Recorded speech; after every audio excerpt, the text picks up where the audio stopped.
कल मेरे लाइफ के साथ क्या क्या हो रहा है क्या ही बोले। लेकिन खैर कोई नहीं, लाइफ है, चलता रहता है, तो कोई ऐसा दिक्कत वाली बात नहीं है। तो आइए अब जानते हैं कि ये सब का वजह क्या है, क्यों मेरे साथ लाइफ के साथ ऐसा हो रहा है। तो आज से 1 महीना पहले की बात है। तो मेरी जो फ्रेंड या गर्लफ्रेंड, आप जो भी बोल लें, वो गांव गई हुई थी, अपने गांव नानी के घर। ठीक है, तो उससे ज़्यादा बात नहीं होता था मेरा। ठीक है, तो अब मैं उसके रिलेशन में बुआ लगती हैं, पूजा नाम है उसका। तो मैं उनसे चैट पे पूछा कि बस ऐसे ही कि अरे बुआ, आप ये बताइए इस लड़की के कोई बॉयफ्रेंड वॉयफ्रेंड है क्या, मतलब ये वगैरह वगैरह, मतलब कोई न्यू में ऐसा वैसा। तो उन्होंने बोला कि शुभम देखो, आज मैं तुम्हें सब सारा सच बताऊंगा। तो मैं बोला ठीक है, आज मुझे सारा सच बता दीजिए आप। तो उसने बोला कि हाँ, उसका एक बॉयफ्रेंड है जसदेव नाम का। तो मैं बोला कि ठीक है, बॉयफ्रेंड था ना? नहीं, बोला कि वो है अभी। तो हम बोले कि अच्छा ठीक है, कैसे हम वो, तो हम बोले कि ठीक है ना, तो मैं बात कर लूँगा उससे। तो वो बोला कि शुभम, उस लड़के ने उस लड़के को अपना गंदा वीडियो पिक सब सेंड की है। मेरे को बिलीव नहीं हुआ, मेरे को नहीं बिलीव हुआ कि हाँ ऐसा कुछ हो सकता है। तो मैं सुबह हुआ तो मैं उस लड़के से, जो लड़का है, उससे इंस्टा पे चैट किया। तो इंस्टा पे वो लड़का बोलने लगा हाँ भाई, तुम्हारी गर्लफ्रेंड जो है वो फ्रॉड टाइप की है, इस टाइप की लड़की है, कुछ वगैरह वगैरह ऐसे ही बोल रहा था। तो मैं बोला कि भाई मैं कैसे तुम पे बिलीव करूँ, तुम तो झूठ भी बोल सकते हो। तो उसने बोला कि नहीं बिलीव है, तुम आओ किला के पास, ये चीज़ तुम सामने देख लेना। मेरे फ़ोन में सारा उसका वीडियो पिक पड़ा हुआ। तो मैं बोला ठीक है, मैं गया वहाँ पे गया तो मेरे को वो लड़का मिला। तो लड़के ने सारा चीज़ दिखाया मेरे को। मैं शॉक हो गया कि भाई ये कैसे, ये क्यों कि ये लड़की ऐसा। तो मैं बोला कि तुम अपना एक तो स्क्रीनशॉट दो और पिक दो मुझे, कि मैं ताकि उसको सेंड करूँ तो उसको पता चले क्या की है क्या नहीं। तो मैं जब उस लड़की को वो किया तो वो लड़की मुझसे झूठ बोलने लगी कि ऐसा कुछ नहीं हुआ। जब मैं उसको अपना स्क्रीनशॉट दिखाया उस लड़के का चैट, वो उसका वीडियो पिक दिखाया, तो वो लड़की अब सच बोल रही है कि क्या बोल रही है। तो उसने बोला कि शुभम देखो, एक्चुअली देखो, मेरी पूरी बात सुनो कि क्या क्या हुआ है मेरे साथ और क्या क्या ये चीज़ हुआ है, तब मैंने ये चीज़ किया है। तो मैं बोला क्या बात है। तो उसने बोला कि आज से 6-7 महीना पहले की बात है, मैं गांव गई हुई थी।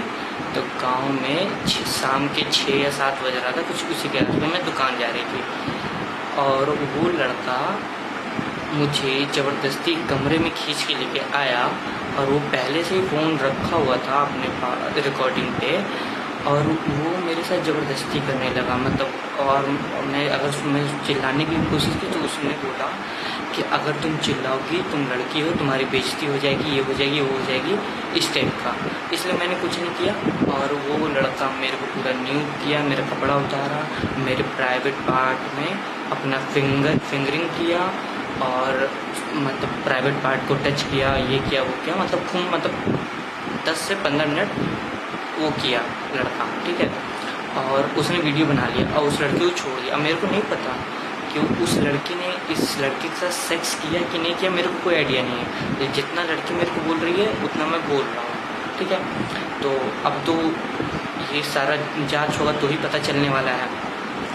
तो उस लड़की वो चली गई। तो वो लड़का जो वीडियो बनाया था, वो लड़का इसको ब्लैकमेल करने लगा कि अगर तुम ये किसी को बात बताओगी या तुम ये करोगे वो करोगे, मैं तुम्हारा वीडियो वायरल कर दूंगा।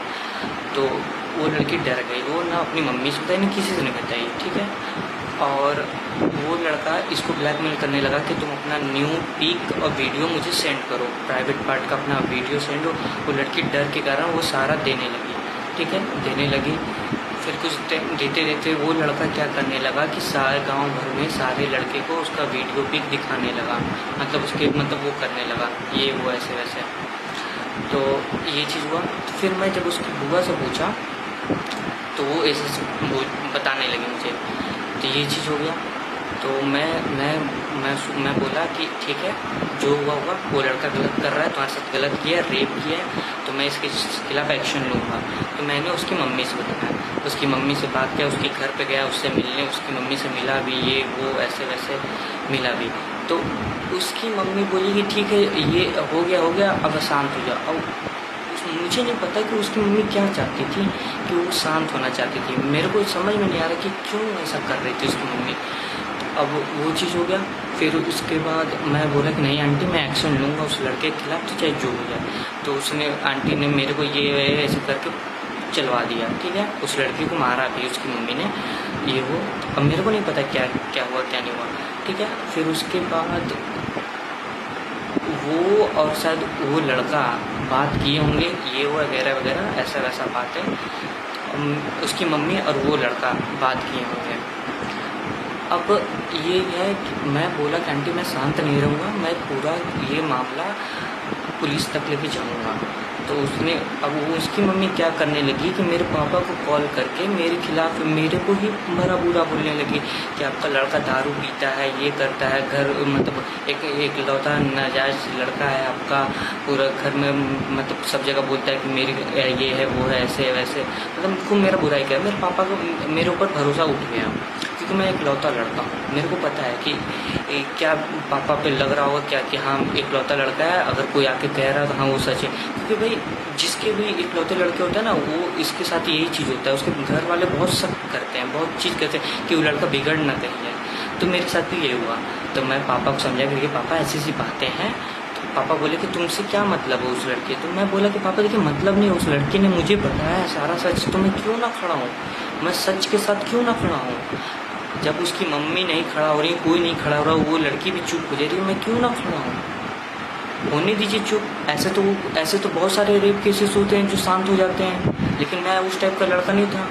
मैं सब कुछ करने के लिए तैयार था कि भाई जो होगा, मेरे पास सारा प्रूफ था, मेरे पास उस लड़की का रिकॉर्डिंग है, सारा चीज़ें हैं, और उस लड़के का जो चैट वैट है, और जो लड़के का न्यूड पिक सबको सेंड कर रहा था, ये वो मेरे पास सारा चीज़ है मेरे फ़ोन में, ठीक है।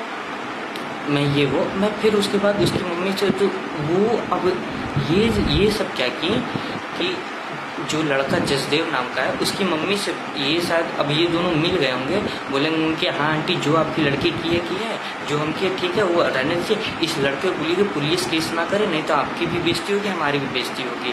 तब उसकी मम्मी मेरे ऊपर इल्ज़ाम लगाने लगे कि मैं तुम्हें फंसा दूंगी, ये कर दूंगी, वो कर दूंगी। वो लड़का बोल रहा है कि अरे रुको, तुम्हारे ऊपर ही रेप केस का मुँह करवा देते। मेरे को कोई फ़र्क नहीं पड़ता, मेरे ऊपर रेप केस का हो जाता, कोई फ़र्क नहीं पड़ता, होने दो। मेरे को पता है कि मैं क्या हूँ, क्या सच्चा हूँ कि क्या हूँ। तो ये चीज़ हो गया, ठीक है। मैं लिटरली फिर वो लड़का मेरे पापा को फ़ोन करा कि आप अपने लड़के को समझा दीजिए, नहीं तो ये है। तो ये आज की बात है। तो आज मैं एकदम पापा मेरे को ऊपर एकदम गुस्सा हो गया। फिर मैं कहा कि ठीक है पापा, आज इसका इस बार या उस बार।